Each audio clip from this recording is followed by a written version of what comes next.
Yeah, here we go. Hey, everybody, John here, coming to you live from our community in quarantine in Nicaragua during our last week of our artist residency in a big season. And we're here with Justin Faerman and Jackie, and really excited to tap into some of the flow consciousness that you guys have been teaching for a few years now. And thank you so much for taking the time to join us. I know it's been a busy time for you guys tapping into what this means as a collective as we move through this flow of a very turbulent time right now on our planet. So wanted to pass things over to you guys if you have any other introduction or things to tap into for what we can expect over the next hour or so on call with you. Yeah, thanks, John. Yeah, so we're just gonna feel it out, which is how we do in flow sometimes, and see what the comments are from everyone here in the community. And if you guys have any questions, just throw them in the box there, or any comments, and we'll kind of use that to hone in on what we talk about today.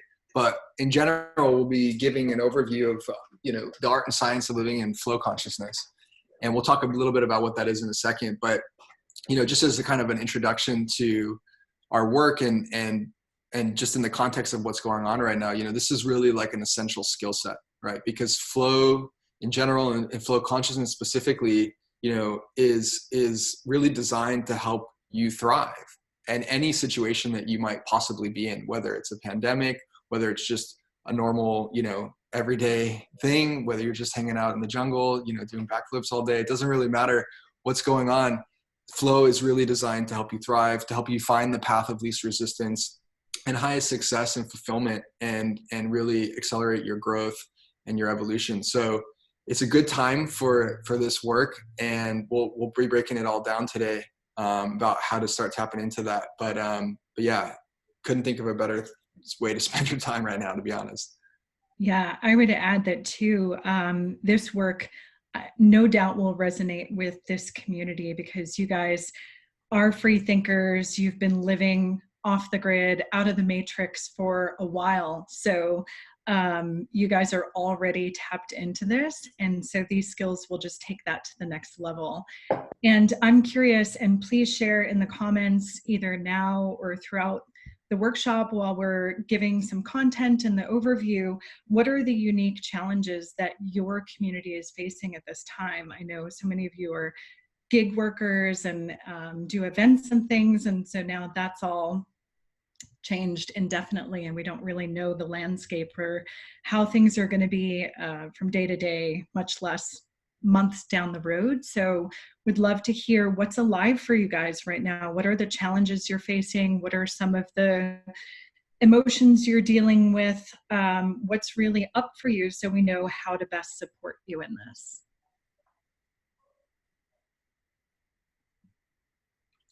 Yeah, so I'm sure a couple of those will pop in here over the next few minutes, but we'll take we'll take everything you guys are sharing here and integrate it into what we're talking about. But in general, I mean, we like to kick things off by talking about the different types of flow, so that we're all on the same page and there's a context for flow consciousness, flow states, all of this stuff, and how it relates to being in flow in general. And so, there's basically two types of flow. Flow states and flow consciousness, and we teach flow consciousness, and it's a little bit different than flow states. So Jackie, I'll break down what flow states are for you, and then we'll spend the rest of the time talking about flow consciousness. Yeah, and you guys undoubtedly know what flow states are as movement artists, and you're fully dialed into that when you're performing. So it's that sense where time seems to stop and you're really in the zone, and you have heightened creativity, and just this sense that time stands still. And so flow states are what people commonly talk about when they're talking about flow, whereas we talk about flow consciousness, because flow states by their very nature are inherently temporary. So after a peak, there's always a valley. So flow states are temporary states of heightened awareness, expanded creativity, timelessness, things like that. Whereas flow consciousness is really a way of being. It's a way of living where you are dialed into the true essence of who you are, your true nature, and you're operating from that place. deconstructing all of the false limitations, the lack, the scarcity, all of the programming that we've taken on to tap into the place where we are actually limitless and really operating from that place. So it's a stage of psycho-spiritual development that as you do this work and put these practices and principles into play in your daily lives, you move up into this higher awareness and consciousness and live from that place. Yeah, another way to think about it is it's like an accelerated path to unlocking your full potential. New operating system for your mind, for your consciousness, that spits out a different reality than most people operate in. And it spits out a reality where you're actually able to expand and experience things beyond what other people typically believe is possible. And so, like Jackie said, it's really about unlocking your limitless potential, your full potential, and expanding into everything that you're capable of in this human body that we have, and beyond that even. So the entire scope of it goes really pretty deep, and Gabby can speak to that since she's gone through, a couple levels of our program. So it goes quite deep. And what we're going to share today is, a foundational understanding of it and some key practices so that you guys can start tapping into it. It's a lifelong practice. It's a practice of mastery. And so there's always further levels of depth that everything can be taken to, but nevertheless, we always say that a little bit of flow is better than nothing. So whatever you can tap into is going to be super helpful. So yeah. And we've had our students telling us that these are the exact tools that have been helping them navigate this, wild time that we're living in. And so we're going to give you some really practical things that you can take away and start to implement to help you through this interesting transition that we're in, and really just support you throughout the rest of your life. Yeah. So with that being said, we're going to start with talking about some of the flow, what we call the hallmarks of flow. And these are basically like calibration points. And we'll kind of run through these pretty quickly here. These are like calibration points to help you understand how deeply you're in flow at any given moment, so you can kind of self-assess. And then also, on the heels of this, when we start to get more into like the mechanics of it and the different things that control how much you're in flow, you can start to play with those to adjust and to bring some of these metrics up so that you can, be like, all right, now I'm really in it. So basically there's 6 or so hallmarks of flow that we talk about, and we'll just kind of run through them quickly here. And the first is synchronicity. And synchronicity is, this experience of what some might say is meaningful coincidence. Nothing's really a coincidence, but for all intents and purposes, it's these meaningful moments where things align in such a way that it has deep resonance and significance for you. And, synchronicities, there's a lot of ideas floating around about what they are, what they mean. We use them as a calibration tool for flow. And we're not going to go super deep into the science because we've only got an hour and we really want to give you guys some more practical stuff. But basically, synchronicities have been shown to be a reliable way to tell how your consciousness is tuned to reality. And so the more synchronicities you experience, the more deeply in flow you are, right? Because it's a sign that you're in sync, in phase lock with like the larger rhythms going on in our universe. And so there's like these little things that pop up to let you know that you've achieved that. And one of them is synchronicity. So pay attention to how much synchronicity you're experiencing in your life. And a good rule of thumb, a good calibration point for synchronicity itself is that, if you're experiencing multiple synchronicities per day, we consider that a pretty high degree of flow calibration. And the more impactful and like poignant and like incredible the synchronicities are, like obviously that's more of a flow sync than something that's just really casual. But nonetheless, pay attention to how many synchronicities you're experiencing per day. And if you're only experiencing a handful a week, that's a little bit less of a flow calibration. If you're only experiencing a handful a month or every so often, then that's an even lower. And if you're not experiencing any at all, then pay attention to what we're talking about today. But nonetheless, like just keep your eyes out for them. Maybe make a journal and track what's happening, because you might be surprised that you might be in more flow than you think, because you weren't paying attention to exactly how many you were experiencing. Yeah, it's easy to overlook them too. So we invite you to really journal about them and keep track, because some of them might be really small, like you think of someone and they call, and some of them are just so mind-blowing that even though they happen frequently or happen all the time when you're in flow, it's still like, whoa, did that just happen? And you feel like you have to tell people about it, because it really demonstrates how interconnected everything is. So definitely keep track of them. And a second hallmark of flow is fortuitousness. And so similar to synchronicity, but fortuitousness is really just a fancy way of saying being in the right place at the right time for the exact resource you need, the person you need to meet to thrive, just shows up effortlessly in perfect synchronicity. So you'll notice as you're more deeply dialed into flow that you'll be having more and more experiences of fortuitous meetings too. Right. Then fortuitousness and serendipity, you can think of it, I like to think of it as like life is conspiring in your favor. When it feels like things are just lining up and like you seriously have like life at your back and it's got you and you're just flowing through everything. That's serendipity, basically. Really fortuitous things showing up at just the right moment. Another hallmark is effortlessness. And effortlessness is a bit of a paradox because, we're always doing something. Even when we think we're doing nothing, some part of ourselves, some part of our body is still doing something. And so, is anything truly effortless? Well, that's up for debate. But on some level, there are different types of effortlessness that we can experience. And the first is what is kind of commonly associated with flow states. And that's when we're doing something that's really freaking hard, but we go into this transcendental state of consciousness because we have this really incredible mind-body sync because we're in a flow state. And so then that thing becomes really effortless. So you guys experience that all the time when you're doing, all kinds of acrobatic stuff and circus stuff, is that like, it's actually, you guys might take it for granted if you're really good at it, but like, you remember when you were first trying to learn how to do a backflip or something, or, it's actually pretty challenging, but you get good at it and then you go into a flow state around it and then it starts to become really effortless and you can start throwing down like crazy sequences of things without even really having to try that hard, right? So that's the first kind of effortlessness. The second kind of effortlessness, what we're more concerned about with in flow consciousness, is when you don't have to actually do very much or anything at all to achieve the outcome or to do the thing that you need to do, right? To move your life forward, your business forward, whatever it is.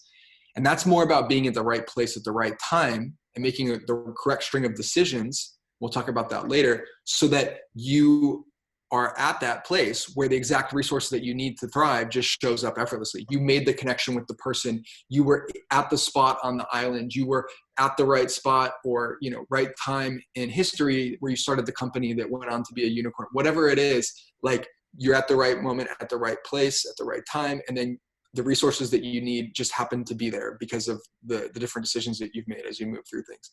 So notice, where your slider is on the effortlessness scale. And you ideally kind of want it right in the middle. You want both if you can swing it. But the most important thing really is being in the effortlessness end of the spectrum that I just mentioned, where you don't really have to work that hard and you let reality set up the conditions for you and you just show up at the right place at the right moment. Yeah, and the next hallmark of flow is exponential growth and success. So really flow is this nonlinear path, and so much of the work that we do, we're going to talk about this in a bit, the inner work to really excavate and clear out the blocks in your consciousness, as well as dialing into your intuition, is what allows you to take quantum leaps in your life. And so most people are kind of following this linear trajectory for life, where flow is really the cheat codes. We give you the cheat codes so you get to skip to the head of the line and really live in this exponential growth place. Right. Yeah. Most people think and operate very linearly. They want to do something. And so they start to plan and say, okay, well, if I want to get 10x the results I'm getting now, then I have to think 10x bigger. But that's a very linear way of approaching, exponential growth. And oftentimes what that does is create more work as the way to get there. Whereas with flow, again, where it's about being at the right place at the right time, so you can actually do less work and get more done. And that's how you can achieve exponential growth and success effortlessly, is by, pulling a Bruce Lee and being like water and just filling in the cracks and crevices that you need to go through, and not trying to force things or do more by doing or get more growth by doing more. So that's exponential growth and success. And then the last two are more on the inner domain. And I would say of all these calibration points and the hallmarks of flow, I think this is the most important, which is that you develop like a deep, unshakable trust in yourself and life. And, you know, if you want to take I see some snaps there. Thanks. If you, if you want to go down a really fun, contemplative, philosophical rabbit hole, especially with what Gabby told me you guys are up to this weekend, ponder the nature of trust. Okay. Ponder the nature of trust and how essential it is to every single second of every single day. Like, you guys trust that the platform you're sitting on right now isn't going to collapse. You know what I mean? Like, there's all these things that we take for granted that are like way deep in our consciousness, and how we relate to trust defines every aspect of our life. The person who trusts the most will take the biggest risks and the biggest leaps and the biggest, boldest actions, and therefore they will achieve and accomplish the most. So being able to trust, which is what flow gives you, is really an essential quality. And, you know, noticing how much you're in trust right now is a really good metric for how deeply in flow you are. Yeah, learning to trust yourself, to trust others, to trust life brings you into a radical surrender where, despite what's going on around you, you trust that there's a greater wisdom at play. And so it helps you dance with the challenges that life is giving you, because there's always going to be challenges in life. There's always going to be obstacles that you're facing, but it's how you navigate them that makes the difference. And so the final hallmark of flow is equanimity, and coming into this place where you're so balanced, so grounded in your center, especially in times like this, where there's so much uncertainty and every moment life seems to be changing and throwing another curveball. It's how do you stay grounded in that center, especially if you're in a leadership position or serving others. Like, it's so important to be able to come back to that place, come back to the truth and the home in who you are, so that way you can respond to life rather than reacting. Yeah, absolutely. So those are the 6 core hallmarks. So keep an eye out for them. You can do a little self-assessment and pay attention as you go throughout the next few weeks. And, you know, if you notice that you're dipping in any of these areas in your life at any time, you know, it's a sign that you can start applying the tools that we're going to be talking about here to shift things big time. Yeah. So what's up, John? Yeah, I was just wanting to pause there, because as you were talking about a lot of the things in the world right now, and coming back to one of the foundations of trust, is that it feels like right now there's the least amount of trust people have ever had amongst humanity, amongst each other. There's a lot of fear. So how can we stay in that flow state and that mentality while there's so much fear and trust going throughout this collective consciousness around the planet between, you know, who's got the virus, who can I trust? There's like governments, people, all these conspiracy theories coming up. There's like so much that's being shaken right now. Yeah, there's so much that we're all facing on both the individual and collective level. And so much of flow we're going to talk about now is, you know, 60% of it is deep inner work. What's happening is, and why people are coming from a reactive place and not able to pause and respond, is their deep unresolved wounds and trauma imprints, whether it's they were imprinted from previous generations and epigenetically have taken on these imprints, or it's something that was imprinted in the birth to 7 stage, or, you know, just experiences throughout our lives, and the beliefs and programs that we've taken on are being activated right now. So those on safety and worthiness and all of it is being activated and triggered right now. And so that's why it's so important to come back to the inner work piece and process and be with whatever's alive for us. And it's totally okay to feel whatever it is that you're feeling and whatever emotional experience that you're having. But the thing is, most people don't have tools. They don't have, you know, these are not frameworks that are taught in schools yet. Hopefully, my vision for the future is that this is the way forward. is so that people have tools to process their emotions, to be with these things, to peel away and strip back the programming and conditioning that keeps them in fear, that keeps them in suffering, and keeps them being reactive. I'm seeing in some of these communities that I belong to that are normally so loving and so supportive of each other, and people are just trying to help and share resources, and they're getting skewered because people are in their trigger. And so it comes back to having tools, having practices, and really this is the time to put it to the test. This is what we've been training for. This is why we meditate. This is why we do breath work. This is why we do this inner work, is so that we can work through this and be with whatever's showing up. So that way we take ourselves to the next layer of our evolution, but also collectively our society, because now, we're in this amazing cocoon.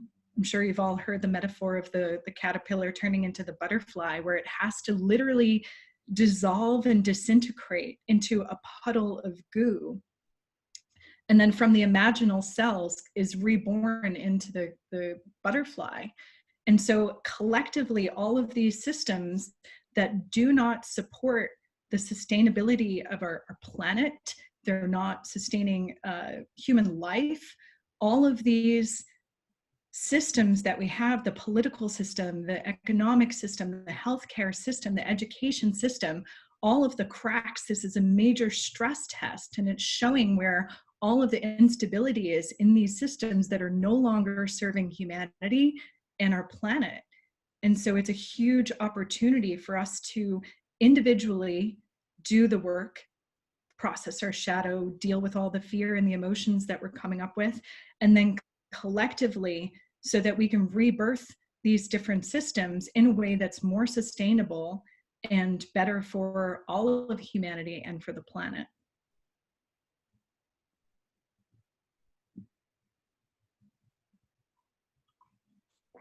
Justin's still muted. You need to unmute him. I'm sure he's got a ton to add to that. Okay, there we go.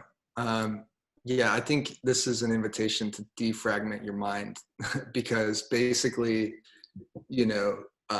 so much of the hysteria around all of this, is really coming from a mentality of I'm powerless over something outside of me. And it's not true. It's totally not true. And this is not some wild metaphysical claim either. There's documented scientific things called the nocebo and the placebo effect, which show that our minds actually have a huge effect on how our body reacts to things. And ironically, this has been most well documented in the health space, and which is exactly what this is all about. And so, in every single study that's done basically on any kind of health technology, they have to have a control for the placebo effect and the nocebo effect, because it's so powerful, it's so real that it skews the data on everything. And yet it's completely absent from the mainstream conversation. And even a lot of the alternative conversations around what's going on right now is people are just totally ignoring this.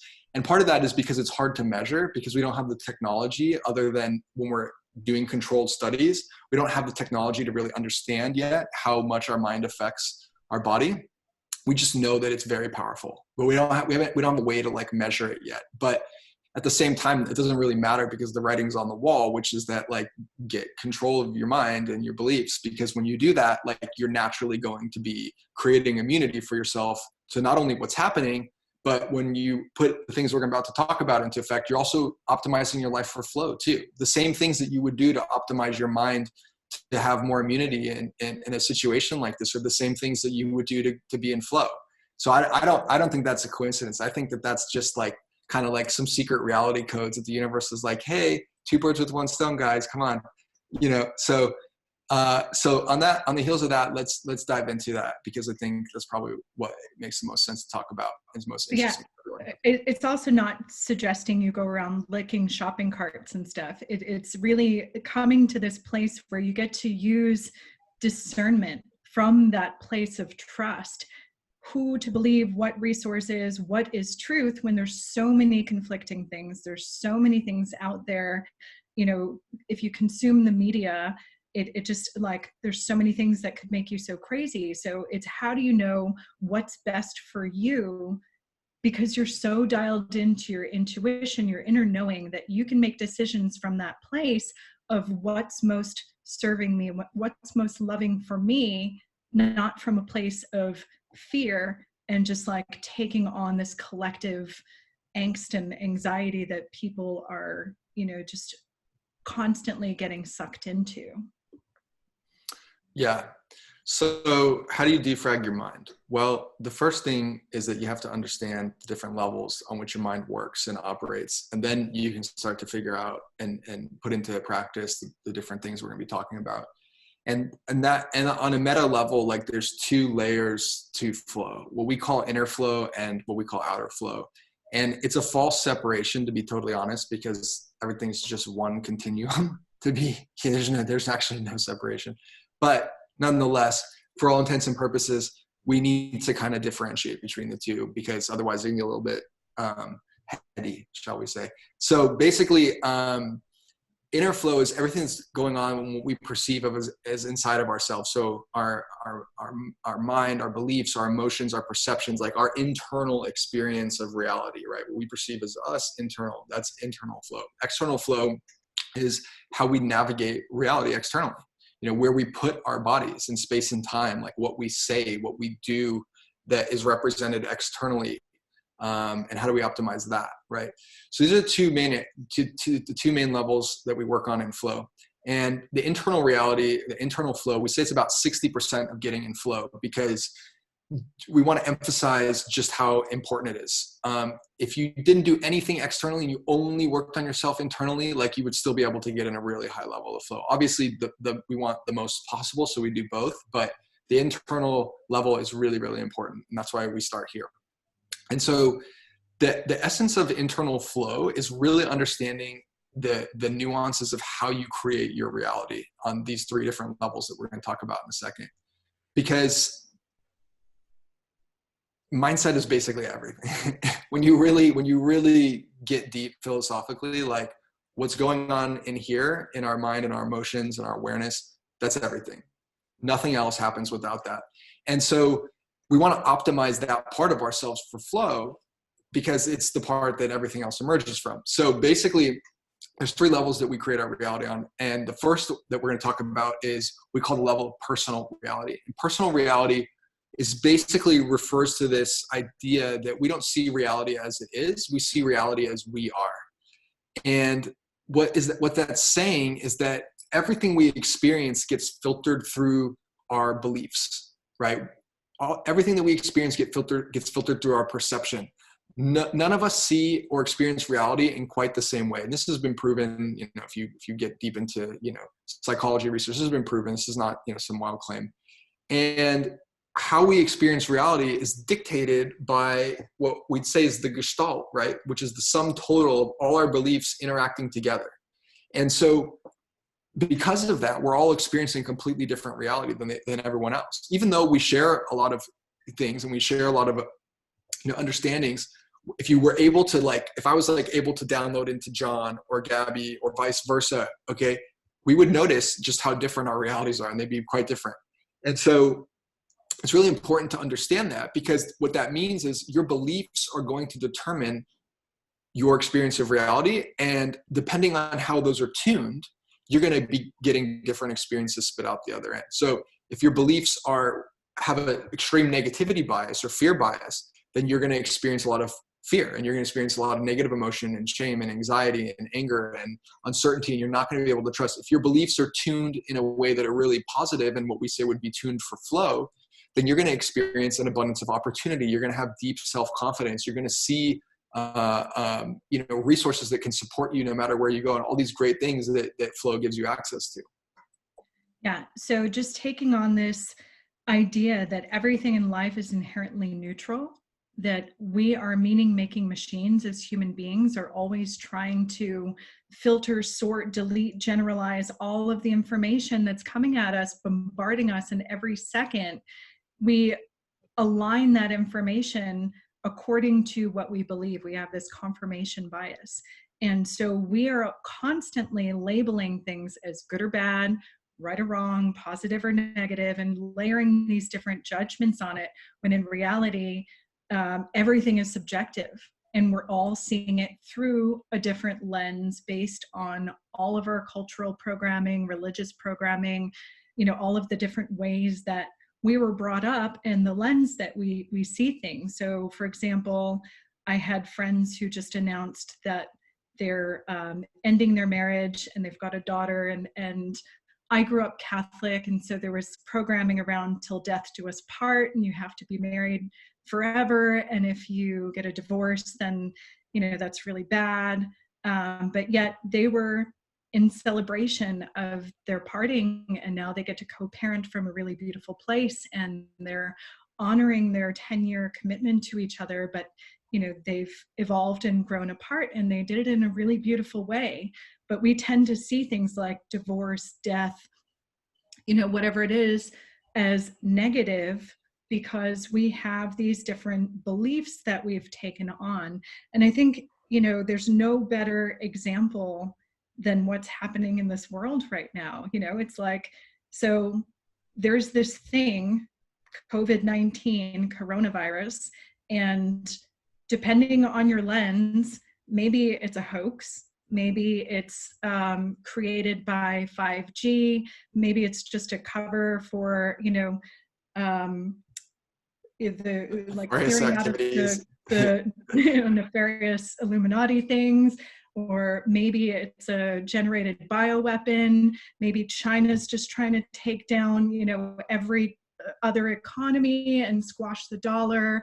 I mean, I could go on and on. I'm sure you've heard every different variation of it too, and which is true. I mean, they might be all true. They're true in our perception, and whatever we're perceiving is going to create our experience of life.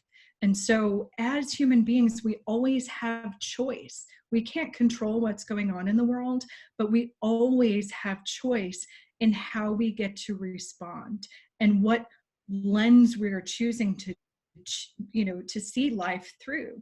So why not pick the more empowering, life-giving, flow-enhancing belief in every time? Yeah. We talk about confirmation bias quite a bit, and you want to basically leverage it to your advantage. And that's not necessarily saying that there's any specific like narratives that we're endorsing with, around this whole situation we're in.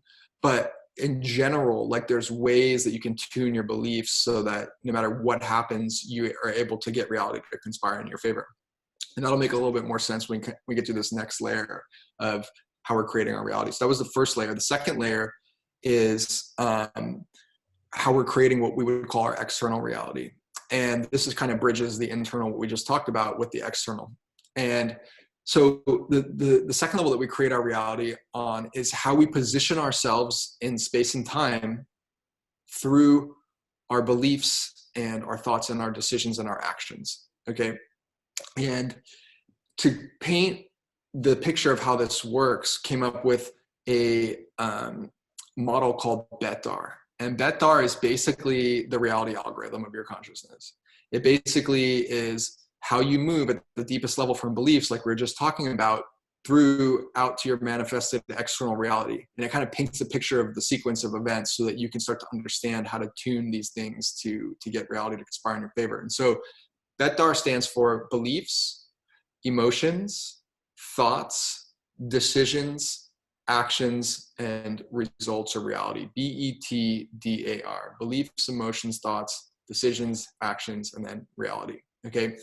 And it's basically a map of how our mind operates, and through these different steps in the chain ends up creating our external reality. And so basically at the deepest level, you have your beliefs, and your beliefs basically create, like we just talked about, they create the interpretation of what's happening to you in such a way that it spits out an emotion. So if you believe that the world is safe, inherently good place, you're going to be way more calm, way more peaceful, way more trusting. If you believe the world is a super dangerous place and we're going to hell in a handbasket, you're going to be in fear and anxiety, and you're not going to trust people. So different belief different emotional reality that gets spit out. So beliefs create our emotional state. Our emotions and our beliefs together combine to produce our thoughts. If you ever wondered where your thoughts came from, that's where they come from. Is your beliefs and your emotions interacting with your external experience. Those all come together and spits out your thoughts. And then your thoughts basically are the precursor to determining your decisions, right? Your emotions and your thoughts combine to influence your decisions and what you decide to do. And whatever you decide to do, you take action on. And then whatever you consistently take action on creates your experience of reality. Like if you think about it right now, your reality is sitting on a platform in the middle of Nicaragua. And in order to get there, you had to make a consistent string of decisions throughout your entire life to end up at that place and at that moment in time. And you had to talk to the right people at the right moment. And you had to do all these little micro things, all these minor thoughts and actions that ended up getting you there, right? And so when you look at the Betar sequence, what we find is that basically our beliefs and our emotions are programming those actions. So if we change our beliefs and our emotions, it changes our thoughts, our decisions, and our actions. And this is how flow becomes effortless. It's like we're not trying to be super mindful and micromanage every moment, our thoughts every moment, because that's not working at a very leveraged place. That's working at a surface level. But when we change our beliefs, and we take on beliefs that lock us into flow, then the rest of that sequence naturally takes care of itself. And then you've optimized your consciousness for flow. And this is where it comes back to what I was saying with the nocebo effect and the placebo effect, right? If you take on the belief that I'm strong enough to get through anything that happens in life just fine, like you're now creating a deep belief that's going to get you through this situation, whatever you experience, right? So we're not specifically focused on the coronavirus or anything like that per se. We're going like, okay, if we go to like the deepest possible, most leveraged layer of our mind and say, what is the most powerful belief that we can hold about reality that's possible? And we start to optimize our consciousness for that. Then you get a reality where it doesn't matter what's happening externally because you're still going to roll through it, in ease and flow. And Jackie will talk more about this, but it's also really important on the heels of that to delete the limiting beliefs as well. Because it's not just about taking on positive beliefs, because it's possible to hold positive beliefs and limiting beliefs at the same time. Might sound impossible or contradictory, but trust me, it is totally possible. And that's the biggest roadblock for most people, especially in personal development. They have a ton of positive beliefs, but they have a ton of limiting beliefs too. And they haven't let go of the limiting beliefs yet. And so they end up just moving, incrementally forward or taking 2 steps forward, 1 step back. And so we want to just cut the cords on all the limiting beliefs. And then you start to rock it forward when you have the positive beliefs installed as well. Yeah, and this is why maybe you've had the experience in meditation where you just can't quiet your mind no matter what you're doing, or you keep having the same emotional trigger to something, or you keep repeating a pattern in life or relationships, and you just keep having the same thoughts looping. Anyone have that experience? It's hard sometimes to quiet your mind and stop these thought loops. And this is where the limitation in law of attraction and positive thinking is, because sometimes you can't just shift into a more positive belief because our conscious mind is only about 5% of what we're actually using, and 95% or more is in your subconscious mind. You have all of these conflicting beliefs, or these trauma imprints, or these different emotional patterns that haven't been processed and resolved. And so when we have these more positive beliefs and thoughts, or writing affirmations on your mirror every day that is what you want to call in your life, sometimes it's not showing up because we have all of these deeper beliefs in our unconscious. And so that's why so much of flow consciousness is really about reprogramming and rewiring your consciousness to eliminate and uproot at the deepest levels the beliefs and emotional patterns that are then creating those thoughts and those decisions and those actions. So you actually change at the deepest levels, and you don't have to then try to control your thoughts or your behavior, because your reality will become a reflection of the new empowering beliefs that you're taking on.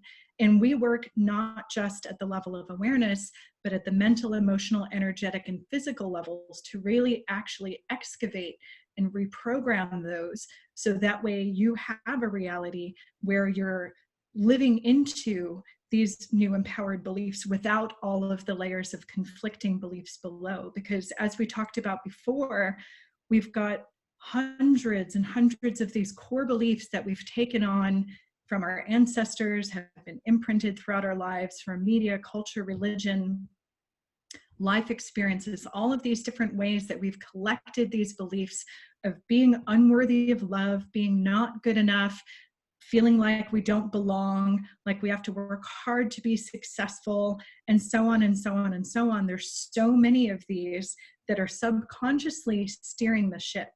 But this is the good part, is because living in flow, you get to use your reality as a feedback mechanism, because your external reality is a reflection of your internal reality. You get to then see it playing out in front of you, and you get to peel back the layers and reverse engineer it to figure out, okay, what must I believe in order to be having this experience? Or what must I believe in order to be responding and reacting like this, or to be having these thoughts?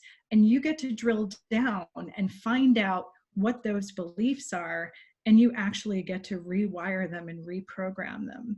So you get to get excited and curious when you get triggered, because there's information there. There's something that wants to be healed, and you get to use these tools to find out what that is. So every time something comes up for you, it's an opportunity for you to clear and for you to heal. So yeah, it's super important to have that inner work aspect to really dial in your flow. Right. Absolutely. Yeah. It's, this is what's called the great work in a lot of spiritual traditions, is really this, removing yourself from the matrix, basically, is what I said at the beginning, defragmenting your mind, and it's funny because, a lot of people will wake up spiritually and they will become aware of like this larger reality that we live in. And maybe, that the narratives and the mainstream things that we've been told since we were kids are not true. And, wow, there's way more here than meets the eye. Or they'll take some plant medicine and be like, okay, yeah, there's way more here. And so, and that's great. And that's super important. But like, just becoming aware that there's more, it can also oftentimes give like this false illusion that we've woken up and we're there. But like, really, like, this is the core. Like, this is it. Like, is when you go deep into the unconscious and release what's there. That's really the work, because there's a lot of, you guys have probably seen this. There's a lot of really, well-known teachers, meditation teachers and non-dual teachers that are having like these allegations come out about them, that they're, that they're engaged in all kinds of misconduct and just like doing things that are way inconsistent with the state of consciousness they supposedly are in and present. And it's because if you don't pair that high consciousness with this deep inner work to get rid of all the things that you can't see with your conscious mind, then it creates a shaky foundation. So it's really important to do both. You want to expand your consciousness, and you also want to go deep into your mind and get rid of anything that's conflicting it. Because again, you can go to level 10. You can meditate yourself into the 10th dimension and have this extreme peak experience, and also still feel like, you're not safe, and that, you're carrying all these limiting beliefs and fears at the bottom of your consciousness. And so if you don't deal with those, then it starts to become unstable, and you start to like flop back and forth and stuff. And we want to avoid that. Where you get even when you have the understanding of your multidimensional nature, and you realize that you are one with everything, and you've had these embodied experiences of that, it's still possible, because you're in a human body, to have these deeper wounds that you haven't seen, or have past life trauma and things like that. So it's possible to hold both perspectives, to understand that you are really a limitless, infinite being, and also be triggered and have an emotional response to something. And so it's just information and data on what's there for you to heal, so that you can grow and evolve. Right. Totally. So we'll talk about the last layer of that we're creating a reality, and then we'll hop into intuition for a bit, and then whatever questions are here, we can dive into that. yeah, we'll spend as much time with you guys as you need. So, so basically, third level that we're creating our reality on is what we call a quantum holographic level. I'll just say a little bit about this. It's super interesting, but you know, in terms of being practical, we kind of want to move on to intuition. But basically, we can't see this level of reality when we're not on planet. That's not totally true. Some people can, but basically, you know, on the quantum holographic level of reality, which is very hard to perceive with your naked eye because it's, you know, it's so small that we can't see it. We're also influencing reality super strongly with our beliefs. And there's been a lot of research in quantum physics and different aspects of, you know, different quantum sciences that show that when these quantum particles are exposed to our awareness, our consciousness, they behave differently, that they shift out of the wave state and collapse into particles. And so literally everything exists in an undifferentiated sea of infinite potential. And it's only when it's exposed to consciousness that it actually starts to take shape and form, and its behavior is determined. And so our beliefs and our emotions are operating on this level as well. We don't always realize it, but there's all kinds of very, very interesting psychic and quantum phenomenon that operate as a result of our beliefs and emotions. So it's important to understand that just because we can't see it doesn't mean it's not happening. And this comes back to things like group meditations and stuff like that. Like, it may seem like we're just meditating and doing it so that we feel good, but there's been a lot of studies to show that like the resonance of our consciousness sends a shockwave out and affects everybody in, you know, 100-mile radius.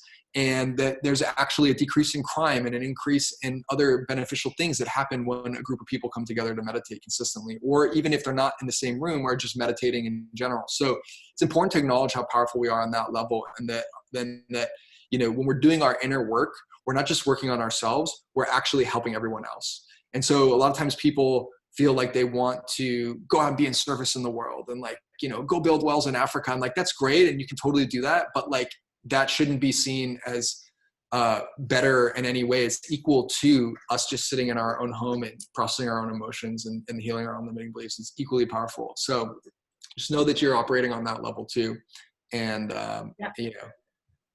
Yeah. And you're so fucking powerful. Like, don't ever forget that. And you really, I don't know if anyone was on that global coherence meditation the other day. I forgot what it was called, but really millions of people meditating around the world at this this transit time in the galaxy, and really having this impact on the Schumann resonance. And I don't know if it was accurate, the actual diagram, like how much it spiked in that time, but knowing that this is really the mechanics of manifestation, like how we're actually interacting with the quantum field, using our life force to impact, or, you know, with our attention, our intention, our energy, to impact these quantum particles and bring the formless into form. And it might be hard to really conceptualize that and understand that, but also, you know, back to the inner work piece, these denser, heavy energies, the dark, heavy emotions, shame, guilt, anger, fear, all of that is like dense emotional energy. And as you clear that, you start to feel lighter. Like, you can actually feel that in your body. You actually are lighter in your vibration, but you actually feel different. You feel at peace. You rise into, like, on Dr. David Hawkins has a scale that he calibrated consciousness. You rise into these higher vibrational emotional states. You have more life force and energy to project out into the world. And just a simple test so you know for yourself, just notice how you feel in your body when you're around people that are really anxious, that are really fearful, that are stuck in a lot of these heavy emotions. Feel how contracting that is in your body. And especially, I imagine many of you are empaths, like, feel that in your body, as opposed to being around someone who's really calm and really peaceful and really full of love and gratitude. There's such a difference. So really knowing, like, how powerful you are as a creator, just through this experience of processing your emotions, and how you can actually shift your energy so that you can then create more rapidly and efficiently your reality in the way that you want it. Yeah, absolutely. So getting into intuition a little bit,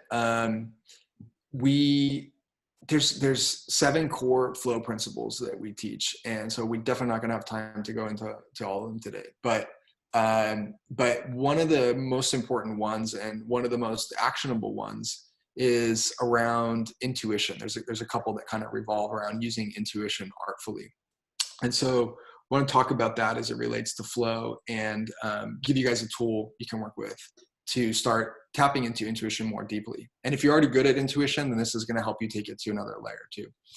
So basically, if you look at the way that reality works and you kind of consider, especially considering nature, right? Like if like animals come into this reality and they don't have schools like we do. Most of them don't even really get taught anything by their parents. They don't have language like we have. They don't have anything that like we have. And same thing with plants. Like they somehow come into this reality and they know perfectly how to behave in order to thrive in whatever circumstances that they find themselves in. And Zen and Taoist monks, observing the nature of reality, observed that there was this incredible flow in nature, when untouched by human hands. The animals and the plants and all the different layers of reality that we can't see or we don't notice, like bacteria and things like that, all seem to exist in this perfect homeostasis of infinite abundance, where everything is always in balance and has everything that it needs. And this is where the idea of flow came from. And there's research that shows that, like, if a horse gets sick, for example, okay, it will eat different plants than it normally eats. And those plants are medicinal plants that we know as humans from studying them are medicinal plants that actually have, positive effects on on bacteria and virus, in terms of killing bacteria and virus that might be making the horse sick, right? And so how the hell does the horse know how to do that, right? How do all of these different organisms know how to operate perfectly in a way that is incredibly beautiful and harmonious without any school, any training? They just pop into reality and they do that. Well, it's because they are tapped into what we would call like the universal language or the universal operating system, which is intuition. Okay, it's this deep, deep core programming that all life has, that is working to orient things in such a way where there's an incredible flow between everything that exists. And the way it communicates with us is through our feelings, through our felt sense, right? This is the universal language. You don't need to be taught that pain feels painful. You don't need to be taught that pleasure feels good. It's an inherent encoding within you. And so when you learn to tune out of your mind, which is a couple layers removed from that, and start to tune into your felt sense and your feelings and operate from that place, you get the same kind of results that you see in nature, which is that there's this really beautiful cosmic depth and wisdom to it that is really hard to engineer with your mind. We have not yet been successful at it.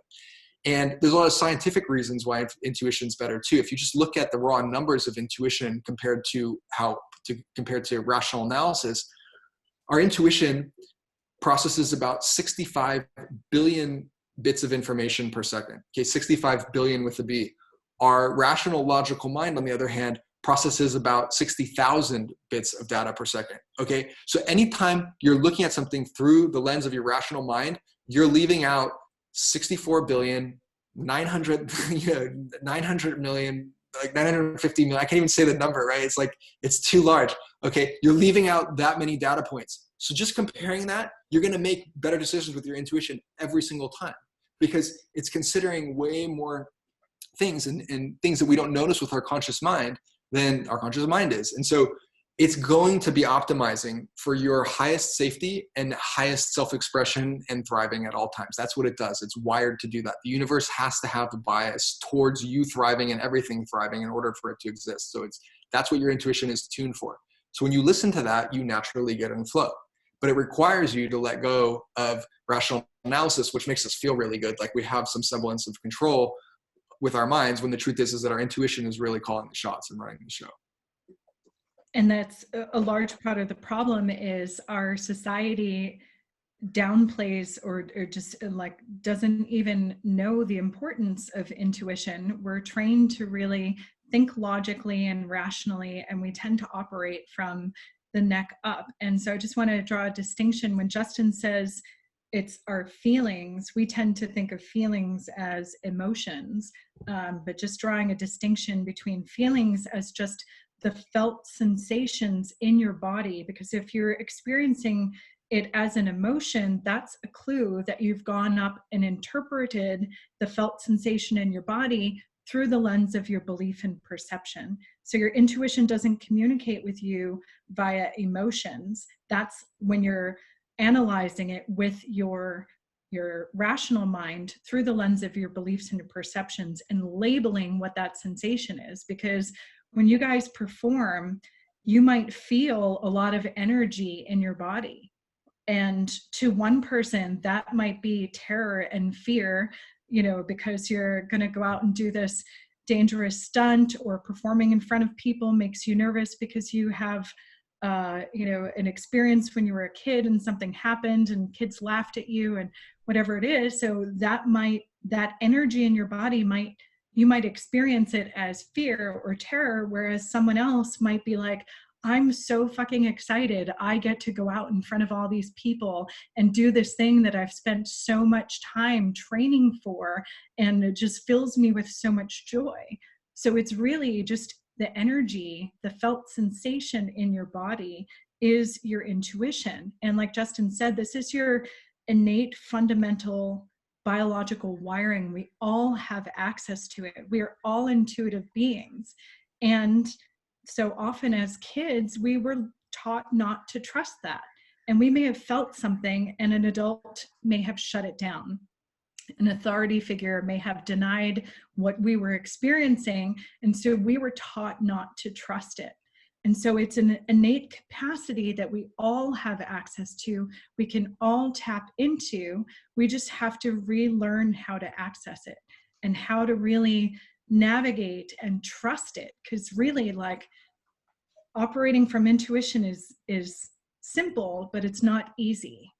It's simple, but it's not easy because we don't always trust it. It doesn't always make sense. Intuition is non-linear, and sometimes will tell you to do something that feels really counterintuitive or just completely illogical or irrational. And so the more you're able to learn to tune in and trust, especially your expression of intuition, because it's very personal. Everyone's going to have their unique intuitional signature. So really learning what that expresses like for you, what's the difference between an emotion in my body and my intuition, and really learning to trust and act from that place, that's where your life really changes.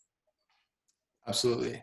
So we'll take you guys through an exercise now to have a tool to identify your intuition at any moment. And then we got some great questions here in the chat box. So we'll jump into those, and yeah, we'll take it from there. So basically, the essence of intuition is that you want to be able to identify what's intuition and what's not. If you can do that, you can do pretty much anything in terms of advanced stuff with intuition. There's way more to it than just that, and you can stack on some really ninja advanced skills, but that they all come back to identifying what's intuition and what's not. Okay. And so we want to help you guys do that by taking through this exercise that's going to give you a tool that you can use in any moment to identify what you're feeling. When you know what you're feeling, then you have an idea of what your intuition is telling you. Okay. And so basically, you guys are already pretty relaxed, it looks like, but if you want to get ever so slightly more relaxed, you can close your eyes, and there you go. I'm relaxed just looking at you guys. My God. Okay. So, so take a few deep breaths, close your eyes and take a few deep breaths in and out, and start to shift your awareness into your body. And I know we've been doing a lot of talking and your minds might be reeling and running, but let's just shift into our bodies for a minute here. So a few deep breaths in and out through your nose.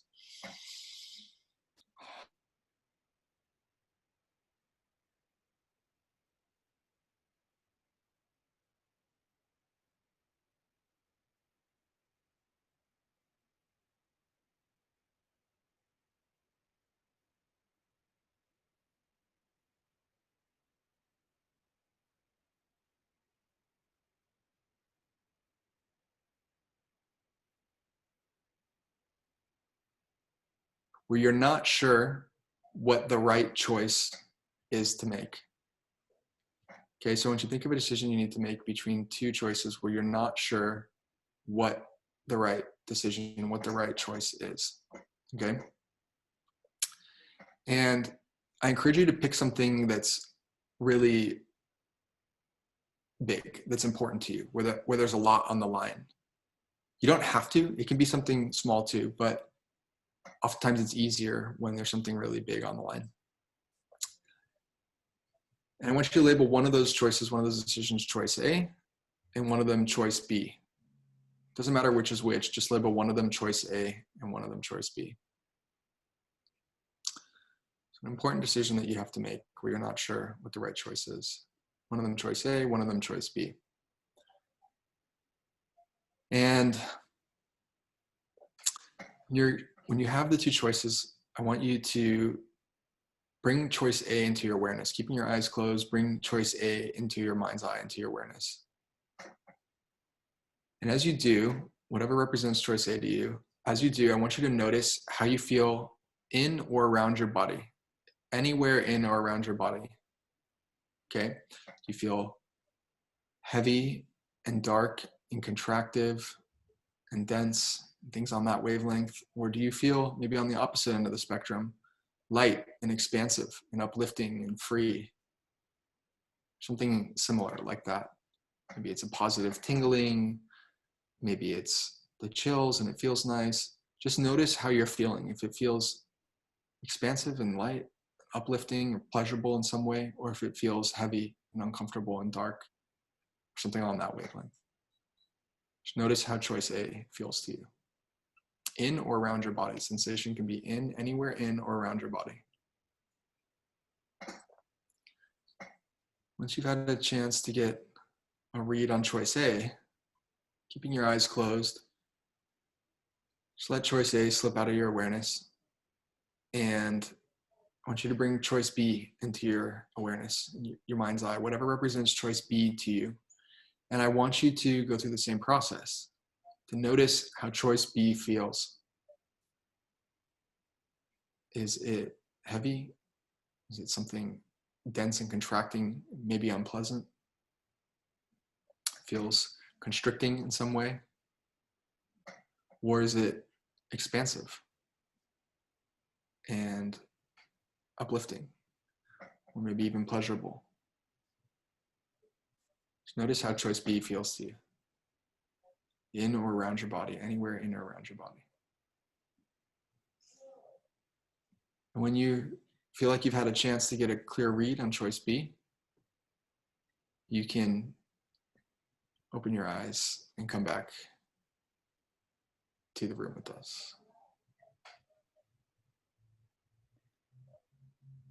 It's always so fun to watch people's body language change, their faces change, and see like what shifted, and kind of tell like who got a really good read.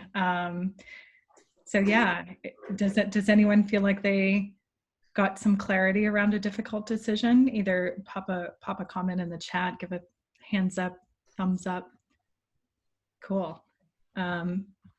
Vanessa did. That's awesome. Yeah, if someone's open to sharing, we'd love to hear. But also just to clarify, so if you felt light, expansive, free, energized, those are signs that your intuition is telling you yes to move forward with that decision. And if you feel shut down, closed off, contracted, a heavy, dense, dark energy, that's your intuition telling you no, not to move toward that choice. So did anybody get two that felt really expansive and light? Is that anyone's experience? Or two that felt dark. Yeah, or two that felt heavy and contracting. It's hard to tell. I can't really see everyone. So if you had a read where both of them felt expansive, light, freeing, that kind of openness, both of those decisions will lead you down the path of flow. And this is just a binary decision-making tool that you can use this and apply it to multiple decisions. And you can feel into each one of those and see if one feels even more light and even more free than the others. On the other hand, if both felt heavy, dark, contracting, dense, none of those choices, neither of them are going to be the path to more flow. And maybe there's another possibility, and can you wait and hold out for that? So yeah, if you got two that were dark and contracting, neither of those are the choice. And what if you were neutral? Anyone get a neutral read where neither was really clear? No, it's hard to see, but so if you got a neutral read where neither of them felt expansive or contracting, then maybe there's another possibility. Or maybe, yeah, there's something that hasn't come into your field yet, something that you haven't thought of. But again, you can apply this to multiple decisions that you have to make. So you can try it with more and more things. And this is such a potent tool. It's so simple, but we've had people after workshops tell us that they've made tremendous life changes based on just this simple exercise and have had profound results. So you can use it from, everything from what you decide to wear when you get up, what you want to eat throughout the day, to major life changes like, do I end my relationship? Do I move to a new city? Do I start a new career? Really, you can use it for everything. And we invite you really into that experience, like for the next week, to really play with it and make all of your decisions by feeling into it and not thinking it through. Yeah, and see what happens and pay attention for some magic and big shifts, because that's on order for sure. Kate had a really interesting question, I think highlights like some of an important thing about this tool and intuition in general. And also a note is that, we limited you guys to 2 choices. You could do it for 6 choices if you wanted to. It's the same process. You just feel into each choice and then you say, okay, well, which one feels expansive? And if none of them feel expansive, then there's usually something that you're not considering, or maybe it's how you're framing the choice. Maybe you need to like widen what's possible, or even something that may seem unlikely, it may actually be possible. And so anyways, Kate said choice A felt really light and expansive, but it's not the choice I want to make. And choice B felt dark and contracting, even though it seems like I'd like it to be more what I want. And that's a beautiful statement and a beautiful illustration of why it's so important to follow intuition, even when it doesn't make sense to the mind. Because this is a classic example of getting an intuitional read on something where it's really clear. You got a really clear intuitional read, Kate. But now the mind's coming in saying, yeah, but I want the other thing, and I don't want this and that. And that's why like it's important to understand that our intuition is collecting 65 billion bits of data per second. And our intuition is actually reading into the future. It's actually sensing the decisions and the emotional state of the people around you and other circumstances and factors in your life that you can't see. And so what seems good to your rational mind, which represents like literally like 0.00001% of your consciousness, okay, your intuition's like, yeah, that seems good, but just wait a couple days when the circumstances change in ways that you can't see yet, and then you're going to realize that that's actually not the decision you wanted to make.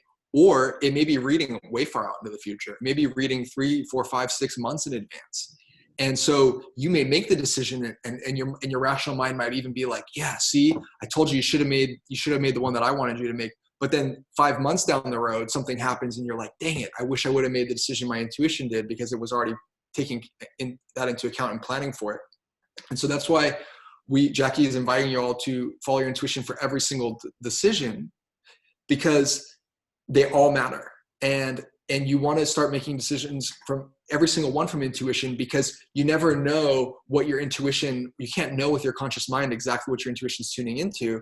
And so you want to make every decision so that you don't leave out an important step in the puzzle. And then, later on, you wish you would have made the decision. So basically, I'm personally about 10, 15 years deep in this, depending on how you look at it. And my life's freaking amazing. And I tell you all the time, love him or hate him, Jeff Bezos just came out on the record saying that I make all my biggest decisions from intuition. Steve Jobs said the same thing. Einstein said the same thing. I mean, like literally like the people that have like arguably the most success in a given lifetime all make their decisions from their intuition. So it's really reliable. And, you know, Gabby, you can speak to this. You've been studying flow with us for a long time. You live an amazing life. Like it's just a consistent pattern because you're doing the thing that is the universe is using to optimize for your thriving. So it's really a powerful way to live, and it gets you into flow like just about nothing else does. Yeah.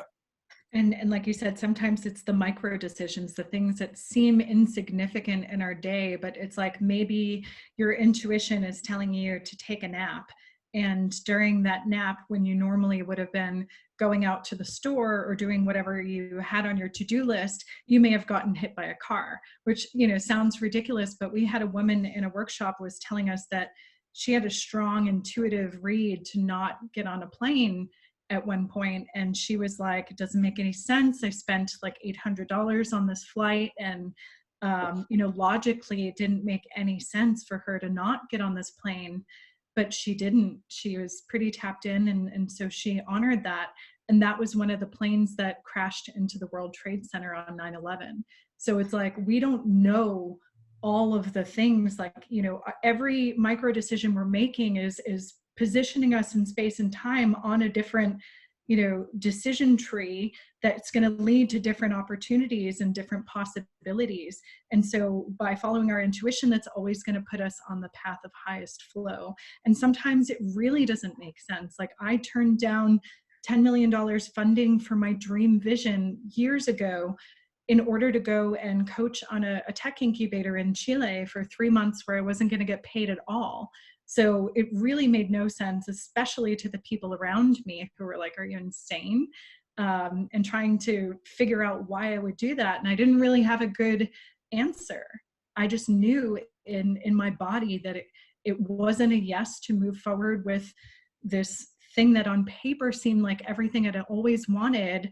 But to be able to honor that and go to Chile, which, you know, hindsight is 2020. I couldn't see this when it was happening, but the exact people that I met in that experience seeded just the birth of flow. In when I started researching it was based on these people that I met, because I started studying these engineers with Asperger's, which led me to flow, which led me to Justin, which led us to here right now. But hindsight is 2020. You can't necessarily see the breadcrumbs as they're, you know, you can't see the whole loaf of bread. You might just see the trail of breadcrumbs. So just learning to really trust that and weed out what's resistance, what's fear, what's creating my hesitation and taking action on the intuition when I'm getting a clear read, but it seems like it doesn't make sense, or it may not be.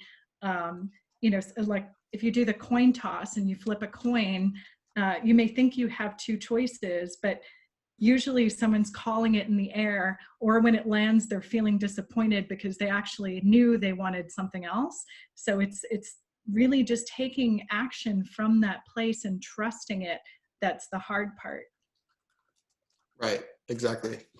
So that's intuition in a nutshell. We could keep riffing on this stuff for days, but there's like some questions piling up, and we want to also respect the time container that you've set. And so we're happy to hang and jam with you guys and answer questions and stuff, or go deeper on anything. You guys are good time wise? Okay, awesome. So yeah, so there's been a few questions here, guys, and if you have more that you want to throw in there, like, let's do that. And yeah, we'll just show up and help you guys out with whatever you want. So let's going back a little bit. We'll try and do them in order here. Inanna asked a while back, how do we clear all limiting beliefs? And, you know, that's really, you know, an in-depth, the answer to that is not short. Because there's all kinds of techniques and processes to do that, depending on where you're at and stuff like that. It's way, way more than we have time to get into today. But like in general, in order to clear all limiting beliefs, you need to start identifying your limiting beliefs. And so there's really powerful questions you can use to question your thoughts. Anytime you have a negative thought, or anytime you feel fear, or anything that's in any way, shape, or form like limiting you or making you feel bad, okay, or is judgmental or anything like that, if you start asking yourselves the 3 power questions, which are, what am I making this mean about myself? What am I making this mean about myself? What must I believe is true in order to be having this thought? or this experience or this emotion? What must I believe is true in order to be having this thought, experience, or emotion? And why? Why am I having this thought, experience, or emotion? Asking those questions will lead you down into your unconscious and start to reveal all of the different limiting beliefs that are creating that experience or that thought. And once you identify those, then you want to start figuring out what the opposite is. And the opposite is going to be, it's not always that straightforward. Sometimes it's not quite the opposite, but like 90% of the time, the opposite is, and if you're hanging out with Gabby down in Nicaragua, she can help you with this. She's good at it. We can also send you a worksheet if that's helpful. Yeah, we have a worksheet and stuff, but you want to figure out what the opposite is, because that's the belief that's going to lock you into flow, right? And so you want to, as much as possible, you want to take action on that belief and do everything you can to live in alignment with that belief. And that kind of does some magic to your neurology, among other things. But basically, you want to use really powerful and effective clearing techniques to clear the limiting beliefs, and do it as often as possible, because there's a lot of beliefs to get through. And then you want to really embody flow enhancing beliefs. That's kind of the process in a nutshell.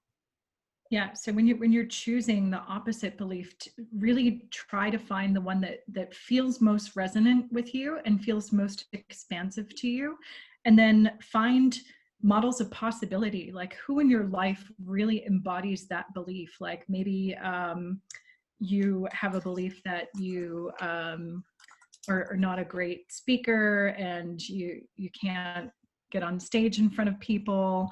And so who is the person that really embodies what you want to be, and how would they act?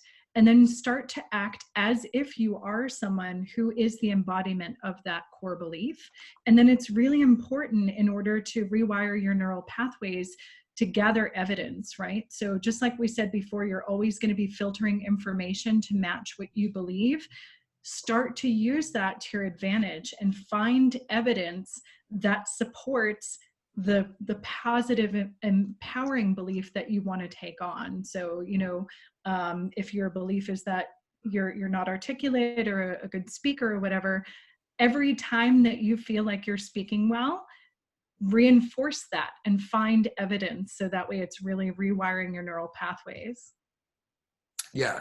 And also, you want to do the same thing for emotions too. So beliefs are one part, emotions are the other part. I know we said beliefs create emotions, and they do, but once the emotion is there, the emotion tends to anchor in the belief to varying degrees. Depending, there's like a whole science to this, and so we're not going to get into it, but the stronger the emotion is, the more it's anchoring in the belief. So, if you got really strong emotions that are related to that belief, then you definitely have to work on those too.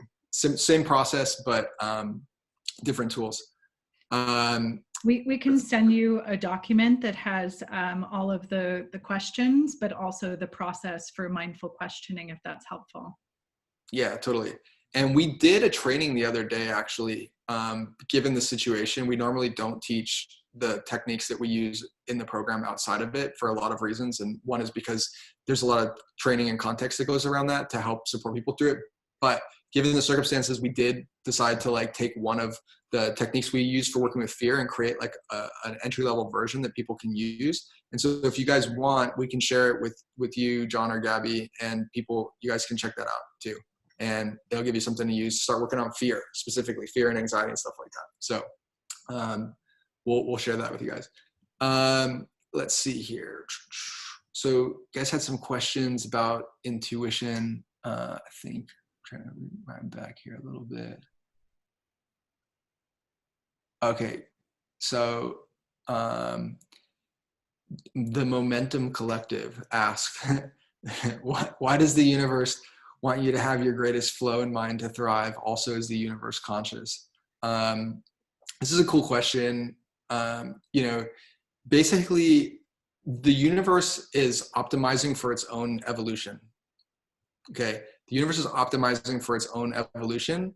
It's optimizing for its own growth and expansion. I mean, this is something that, if you get into complexity theory and study, different branches of science, it's known. It's known that the universe sorts towards higher levels of complexity and sophistication, which is evolution. So in order to do that, it's so funny because as humans, we tend to we're like, hey, I'm right here on planet Earth. This is everything. like, most people believe that there's no extraterrestrial life, and that this is like science has sold us this lie that we're the only planet in the entire galaxy, the entire universe of like uncountable amount of stars, and we somehow think we know what's going on everywhere else. Well, that's a little bit shaky. Okay, the truth is that the universe is an organism, just like we're an organism, and it's evolving itself, and so it is sorting for the highest possible homeostasis and equilibrium and balance, because that's how it exists. If you really look at like how things are structured, if there was an imbalance in certain forces in the universe, it would create a chain reaction that caused everything to disappear immediately. And that hasn't happened, at least as far as we know, in 4 billion, maybe 10 billion years. Okay, 13 billion years, depending on whose calculations you use. And so like all of that to say that we can infer that the universe is optimizing for its own growth, its own homeostasis, its own flow, its own consciousness. And so it does that. It has to do that on a universal scale. It has to have some way to basically take things like us, like organisms like us that seem to be like operating independently of like, the level of reality that's like particles and subatomic particles and so on, and keep us in check too. It has to keep everything in check, basically. And so that's where intuition comes in, was right, is that it is like the universal mind, the universal consciousness moving through us. And the funny thing is, and flow is a bit of a paradox, is like even when we're not acting from our intuition, like it's still correcting for that. Like every action we take, there's like a cause and effect that some other forces balance. Like we're seeing that, I think, too. Like look how we've been living on this planet and completely just destroying it, completely polluting everything. And yeah, okay, there's effects from that. Like the planet is saying like, okay, if you as a species continue to behave like this, then you have to go, because you're going to destabilize the whole thing, and that doesn't work. So like even though, we can do whatever we want, like there's larger forces in us that will correct back into play if we don't behave in certain ways. So like when we operate from our intuition, we don't have the problem of the planet pushing back against us, because it's like, hey, you're a net positive force. So this is kind of some of the dynamics that are at play in the grand scheme of things. Yeah, and as you heal individually, you'll notice that you naturally shift and orient towards making decisions that are supportive of yourself, out of self-love and out of love and service for others, and for the greater good of the whole and the collective. So this is why taking an inside out approach is so much more effective than people are trying to change their behavior from the outside in. And really, when you do that work on your own healing and your own worthiness, you start to naturally take these actions that are aligned with the greater good for everyone and everything. Right, exactly. Yeah, there's a really huge cosmic flow going on. This is like, this is like Taoist philosophy 101. It's like, the Tao, right? The yin and yang symbol is like this endless flow. Like no matter how you look at it, these forces are balancing each other out. And, that's the goal, is to enter into the Tao. The flow consciousness is really much more than just peak performance flow state. It's really about how do we come into harmony with everything that is. And so we do that through intuition and through also defragging our consciousness, like we talked about today, because we can sabotage our intuition.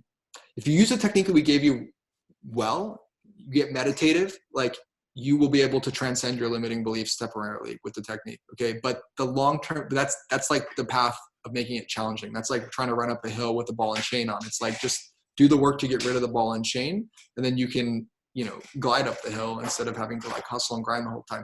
So, but beyond that, like if you have really intense fears, like Jackie was saying before, if you have really intense limiting beliefs, then like it's going to make it much more challenging to discern what your intuition is. You might doubt yourself too. You might get a clear intuitional read and then go be like, yeah, but I'm so scared to make that leap. And the fear is like paralyzing you. So it creates this tug of war that's not ultimately ideal long-term.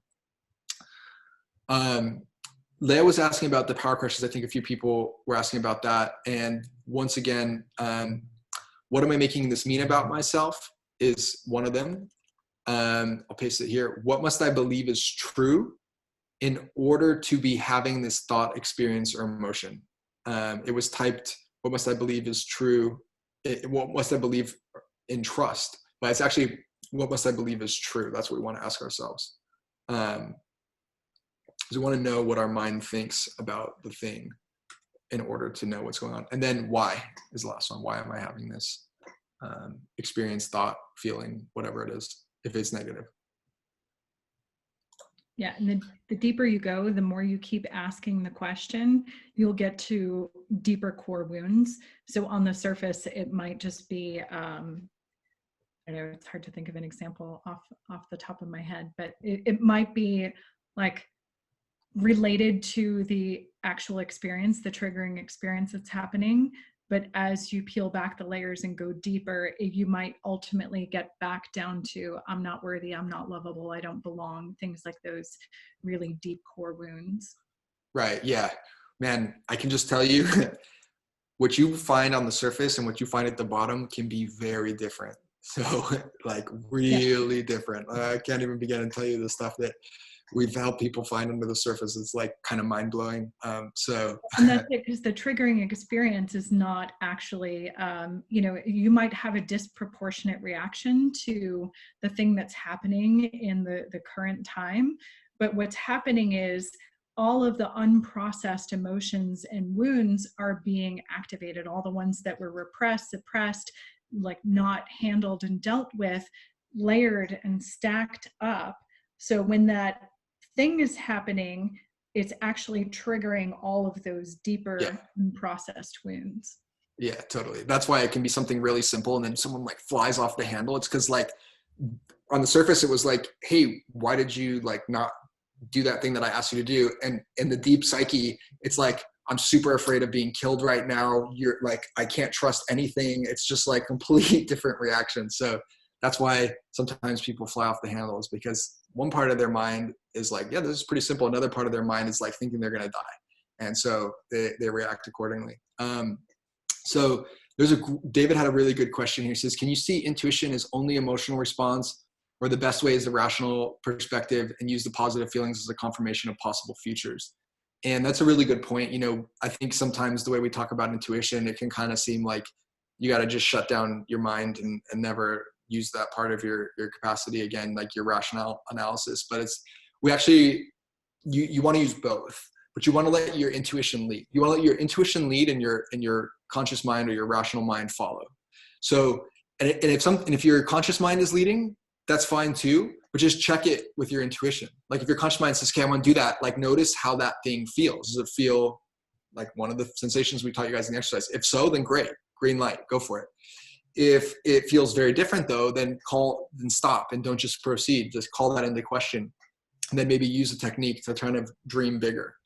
And this gets into a little bit more of what we teach about infinite possibilities and stuff. But like, there's a lot of times like when we have to operate with our conscious rational mind to some degree, like it's part of the game. And so, but when we know for a fact that it's always seeing a limited version of reality. So there's ways that you can like ask questions that pull you out of the limited version and into a larger set of possibilities. And then you can start to trust your mind a bit more, because now you're able to see the bigger picture and like make better decisions as a result. Yeah, your intuition's going to inform your rational mind, and really flow is the intersection and the integration of the heart and the mind, and really synthesizing and merging the two. Yeah, definitely. Rebecca is asking what exercises you suggest to pay attention to the intuition. Sometimes the line between good and bad is really thin. Good question. So we didn't really talk about this today because, you know, we're already coming up at an hour and a half, and, you know, we're hanging out with questions, but basically there is no good and bad. Good and bad is an illusion. Okay. I know that's a huge freaking statement, but like good and bad is like, it's the first level of creating our reality. You know, it's a perception, you know, like if you go to certain places in the Middle East, they totally think it's justified to stone people if they're homosexuals, you know, and they would be convinced, they're convinced that that's fine and that it's justified. Okay. And then there's other places where, you know, people have exactly the opposite beliefs. Who's right? We don't know. it's all subjective is what you find out at the end. There's nowhere anywhere that's written in stone what is right or wrong. You know, is it okay to kill people? Well, most people would say no. But is it okay to kill animals? Well, that's okay because they're food. The lines are super blurry. There's no hard and fast rules. There's no magic tablet, even though that's been sold by Christianity that there's the 10 Commandments. Other religions don't agree. Like there's no magic place where right or wrong is written. It's all our interpretation of everything. And if you start to get into the nuances of it, like when would it ever be okay to kill? Like if you have a child and someone is harming your child, would, you know, or like when would there be an exception? Or when, because, you know, we think stealing is bad, but if someone, especially, you know, there's a lot of things happening in the world right now that are pretty crazy. Like, but if someone needs to feed their children, could you ever make the exception or the case where you can understand why someone would do that? And really just start to ask these difficult questions. And you see that most of the judgments of good and bad and right and wrong that we have come from the legal system that we grew up in, our religion that we grew up in, and wherever we have these values and perceptions that are creating that. And like Justin said, I lived in the Middle East. I lived in Saudi Arabia, where it was pretty challenging being a woman, where you can't drive and you basically have to get permission from a male guardian to do anything. And so it was very different than my views and my perception of what's right. I also lived with the Maasai tribe in Kenya, who practice female genital mutilation, and very different from my views. But like Justin's saying, according to them, that's what they do. It's part of their culture. It's part of their belief system. So it really comes down to our lens and our perception of what is good and bad and what is right and wrong. Right. And so regardless of what is good or bad or right or wrong, like in flow, we actually treat everything no matter what it is conspiring in our favor. We play judo with life. This is like the Bruce Lee move for life, right? Because basically, it doesn't matter what's happening, right? Whatever's happening, whether you created it or called it in or not, or whatever, okay? Like it's happening. And if you resist it, you're going to suffer. Resistance to anything creates suffering. This is a fundamental tenet of Buddhist philosophy, right? Arguably one of the wisest, philosophies that's out there. But if you don't resist it and you ask how is this conspiring in my favor? What's the silver lining? Then you start to see how this very thing that seems maybe bad on the surface might actually be conspiring in your favor. Like for everything that happens that is like perceivably bad, there's also something good that comes out of it. People forget, like we move so quickly collectively, but all of the things that are happening with this coronavirus is highlighting the weaknesses in our medical system, right? And it's highlighting all these weaknesses. So what do you think is going to happen now? Well, people are going to be like, well, geez, we need to upgrade those, right? So this is like highlighting, like every time that there's something that happens that seems bad, there's also something good that comes from it. And so nothing is good or bad. Everything is just neutral, like Jackie was saying before, and how we interpret it determines whether we suffer or whether we thrive, whether we're in flow and whether we're not. So we're not really, we're not advocating, bad behavior. You know what I'm saying? Like to go back, we're not advocating that you steal or you kill something like that. Not at all. I think that especially as you do the inner work, like the desire to do things like that is like increasingly goes down, because those things only happen when people believe that they're really limited or they have certain limiting beliefs in emotional matter. So as you do that work, it naturally sorts for that. But you have to follow your intuition. Your intuition, again, is tuned for universal thriving. So it's not going to send you on a killing spree. It's not going to tell you to do anything that's unethical. It's going to tell you to do what is in the highest good of everybody. And that's why, we talk about good and bad because it's an important distinction, but really like intuition's the master key. You follow your intuition and you naturally do what's right. This is how all of the indigenous peoples lived. They didn't go out there hoarding things and killing tons and tons of animals just so they could have 15 years of food, locked up, and dried up in beef jerky or whatever. Like they took what they needed and that was it. And that's what animals do. They take what they needed and that's it. Like if you look at nature, except for squirrels who hoard things that don't kill other things. Like that's it. Like, intuition's tuning you to do the right thing already. So it kind of transcends good and bad on a lot of levels. Speaking of tools, Jackie and Justin, I guess our final question before we wrap up, because we've been looking at talking and working with plant medicine a lot this week here in Nicaragua. How do you see plant medicine or ayahuasca as a tool to blur the lines and see some of those realities in that flow state of nature? Yeah, it's a great question. I would say I would hedge everything I'm about to say with, for those who are ready. Okay, for those who are ready, they're incredible tools. They're extremely powerful tools. You basically enter into the domain of flow in many ways. I don't want to say that across the board, because some people will have experiences that are experiences that are leading them into flow, but not necessarily, they may not experience it like that directly, but more or less plant medicines tune your consciousness for flow. I would say in my experience, my understanding, plant medicines in general. On the flip side of that, I will also say though that there's a danger too, and that people they can overuse them as substitute for actually doing the work outside of the plant medicines. And so I would say that they're like boosters, they're helpers. And if you decide to become a shaman, then that's your path, and that's beautiful, and that's what it is. But I think for most people, when you use them in a balanced way, then they're incredible accelerants. But there's a tendency also to overuse them, because it's they give you such a powerful experience. It's well, I'm just going to keep doing that because that's great, but you'll max out. We see this all the time. People come to us that have done plant medicine, a ton of plant medicine, and they're still struggling with really simple limiting beliefs and basic fears and stuff. And so they'll take you as far as you're ready to go. And it's ultimately up to you to continue to expand your capacity, whether you're on medicine or off medicine. Yeah, and just to add to that, I mean, it's really letting your intuition guide you to whatever that medicine is, and see what do you feel called to, not just because everyone else is doing it. Really let the medicine guide you, what is speaking to you, but also know that sometimes people end up fragmented as a result of this. So really choosing and doing your research on who you sit with is so important. Setting, any other psychedelic, so important.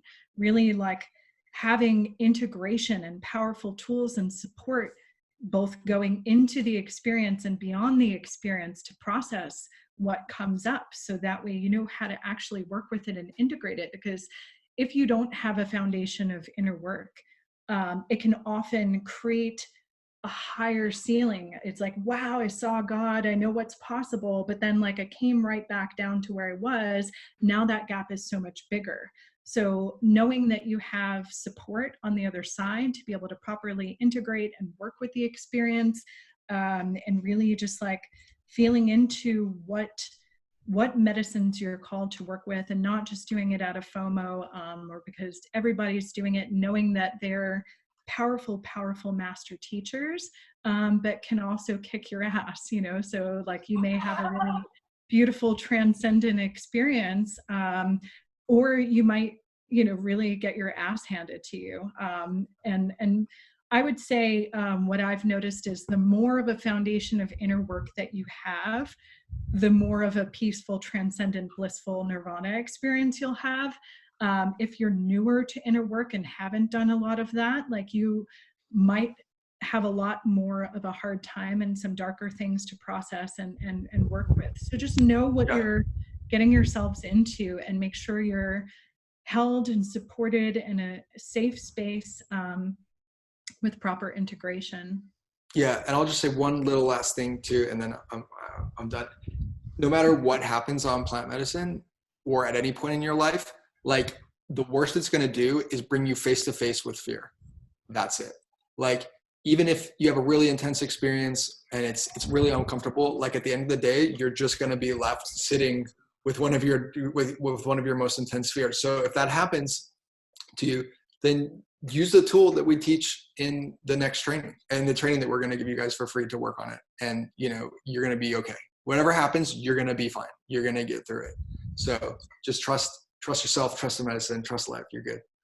Yeah, and just know that there's ways to access those same states and get those same insights that don't require medicine. So it's also not like I have to do this experience, otherwise I'm not going to get there, because you can totally get there through meditation or breath work, or just doing the inner work. You can get to these experiences. So know that that's not a necessary part of the path, but they are super powerful tools.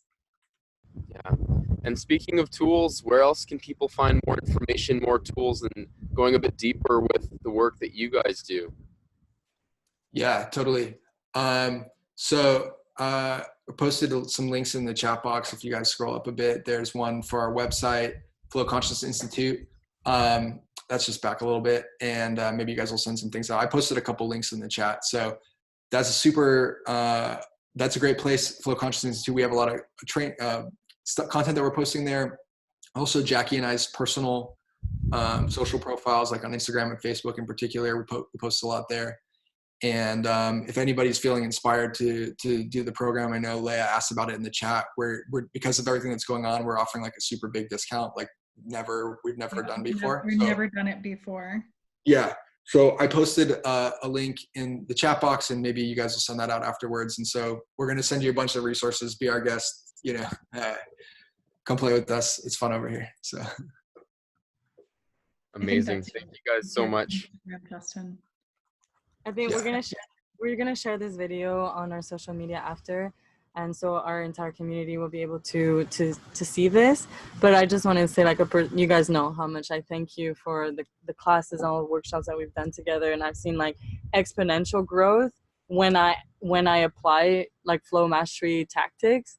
And to be honest, it's one of those things that like I'm so inspired to relook at that, even if I've done it and we had like done it for a good year. Now that it's been a little while, like I want to go back into it. So I think it's one of those things that you just keep with you for life. How many times a day do I ask myself, what must I believe to be true for me to be feeling like this? Yeah, right. Yeah. So thank you guys so much.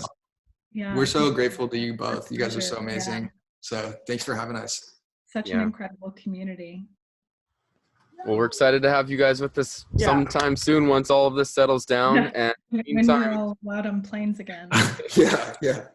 In the meantime, with everybody in quarantine, no better time to up level and tap into their inner flow with some of your tools that you'll be providing, and we'll be sending some links as well. So thank you so much for offering all of that. Our pleasure. Certainly, our pleasure.